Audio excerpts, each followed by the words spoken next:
So first of all, respect to Tom. That was extraordinary. Thank you so much. With young people like you, this world will be a better place. So 40 years ago, I hate to admit, when I was only slightly older than Tom, I was invited to give an after-dinner speech at the Canterbury Farmers Club by Philip Merricks, who I think might still be here. I'm not sure. He is still here. I'll be honest with you, I was completely terrified. I'd never given an after-dinner speech before, let alone to a room which I was pretty confident would be almost all full of men and farmers as well. And actually, it was a time of real challenge in the countryside. Marion Short had recently published her book, The Theft of the Countryside, which had been like a shockwave, criticising farming for the damage that was being done to the countryside. This is in 1980. And there was real hostility. So what was I to do? I decided to be bold. I decided emphatically not to try to be funny, which is actually not a very sensible thing to do when you're in your early 20s and female, actually. And I took as my theme for the evening, I said, I have a dream, taking that Martin Luther King mission. And my dream was that farmers and environmentalists, and I was just beginning in the environmental movement, would have a shared vision for the future of the countryside. That was a dream in those days because, quite apart from the hostility, there was a lot of unsettling and difficult things going on. Farmers were still being paid to rip out hedgerows and pull out ponds. All the grants, all the incentives were focusing on maximising production. The environment was not even recognised. Now, as I say, that was 40 years ago, and things have changed. The question is, have they changed enough? And that's partly what I'm going to be talking about today. So what gave me the confidence, perhaps the audacity, to give that speech in my early 20s?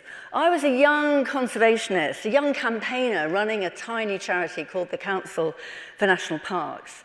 But I'd grown up in a family, me and my 4 sisters, with a deep love of the countryside, spending all of our time in the countryside, particularly with my grandparents. My grandfather in Northumberland was a hill farmer, and all our summers while my parents went off to climb mountains in Scotland was with my grandparents on this tiny little farm in Northumberland. And I just finished a degree in geography and land economy, so I thought I had knew a little bit about the challenges that were being faced. Perhaps more significantly, I had a father who was absolutely determined that his 5 daughters could, should, and perhaps would change the world. And he brought us up to feel that nothing was impossible. Actually, he was also very clear that he never wanted boys. And when the daughter number 5 was born, and somebody said to me, oh, another girl, he went, oh, no, I'm still building my cricket team, it's fine. So he was really a most positive influence on my life. I'd also discovered at university the book that changed my life and has influenced my life ever since. It's W.G. Hoskins' The Making of the English Landscape. I don't know if anyone knows that book. It was published in 1955, and it was the first time that anyone had looked from a geographical, historical, political, economic perspective on how our countryside had evolved, showing that our countryside, apart from the very perhaps remote parts of Scotland and perhaps parts of Wales, was just always influenced by human shaping, and that these multiple processes and forces on our land had created one of the most distinctive landscapes and habitats anywhere in the world, and how important that was, and how important it was that as we went forward, we retained that sense of the importance of multiple elements, multi-functionality in our countryside. He published it in 1955, and his parting words in the book as he watched the intensification, particularly of agriculture, was, please don't destroy the past as we go forward. Recognize this incredible inheritance, this unique inheritance that we have here in the lands of the United Kingdom. I'd also at that point learned my first leadership lesson, and it was a lesson in humility. because my president at the Council for National Parks, where I started in 1980, was Lord John Hunt. And again, I don't think that is a name particularly well known today, but he was the leader of the first successful ascent of Everest in 1953. And actually, in 1980, 1953 wasn't that long ago. But he always said to me, remember, I didn't get to the top of Everest. My job was to get the team to the top.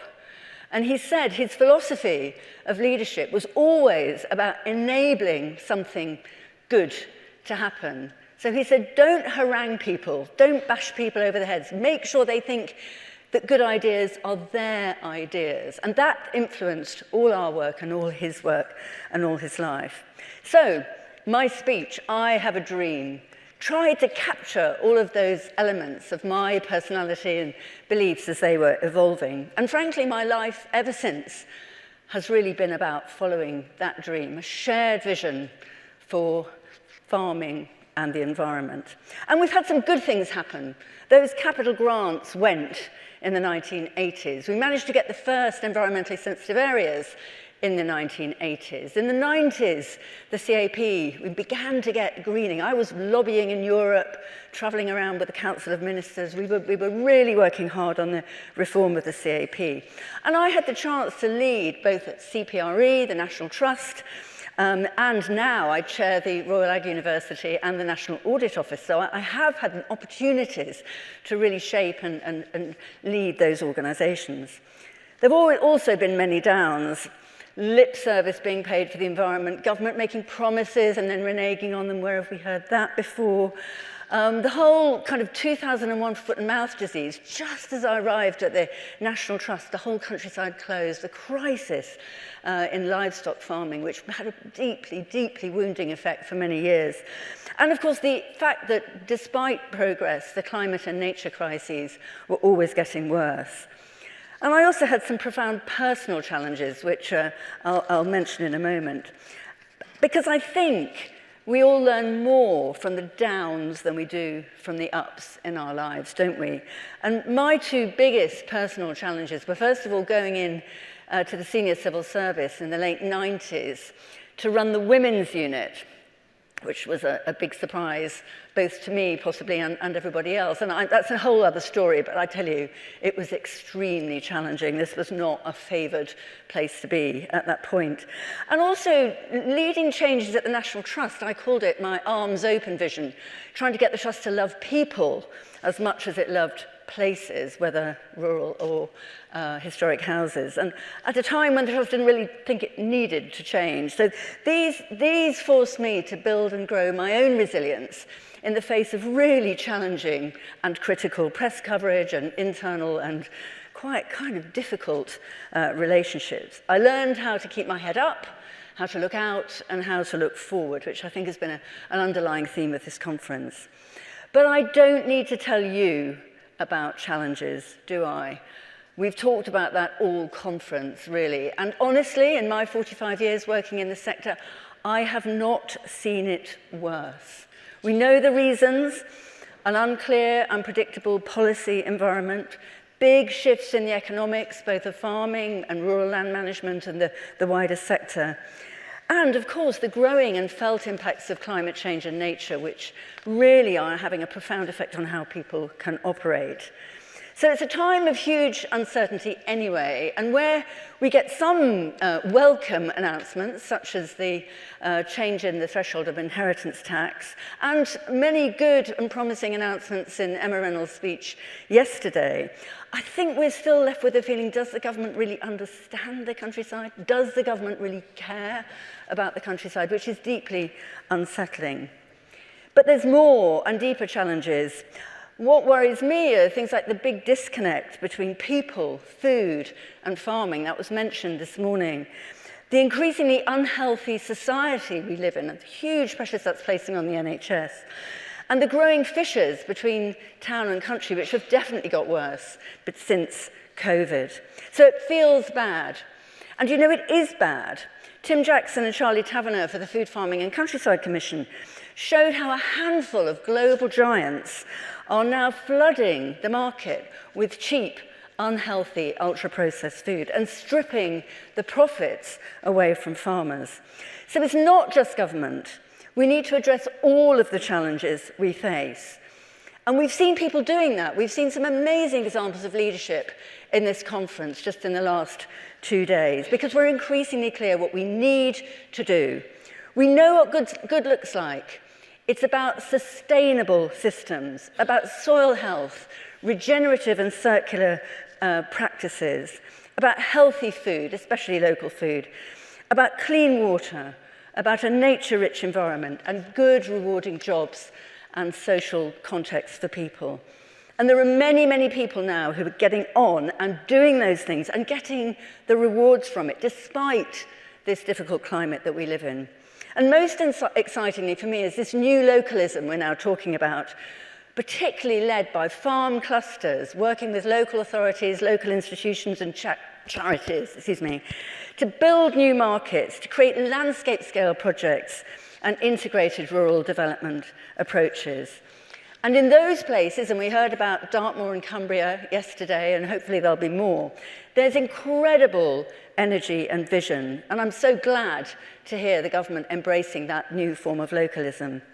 Now, I know there's a risk I sound Pollyanna-like, and of course those big structural challenges remain, especially in the hills, where I think of my grandfather all those years ago, and where the vulnerability of certain sectors of the community is really clear. But again, there are opportunities. Next year, we're going to see a 25-year farming roadmap. We're going to see a food strategy. We're going to see a land use framework, which will help to give us the guidance to make the best use of our incredibly important land. So what about the next 90 years? Well, after last night's debate, I'm not going to go there. We heard enough about what we might see, what we could see, what we don't want to see. No one knows anything really except that change is inevitable and will come. But what I am going to say is that the next 90 years is up to us. We must show government the way forward, not wait to be told. And the big problem there, let's be honest, is that we don't have a shared vision. If we're divided, you can be sure that government will divide us. So we need to work. We need to work on what we can agree on, indeed on what we must agree on if we are to see a future for the planet, in a sense. And to me, that's going to be about values. Values like sustainability in all its dimensions, long-term thinking, fairness, adaptability, and of course, resilience, and within which innovation, entrepreneurship, and brilliant people can do completely brilliant things. So, we must all have a dream. And that dream, which can be about a shared vision for the countryside from all our sectors, will only be achieved by us working together to create the future we know we need for us, the people of this country, and the people and the environment of our planet. Thank you. Thank you so much, Fiona.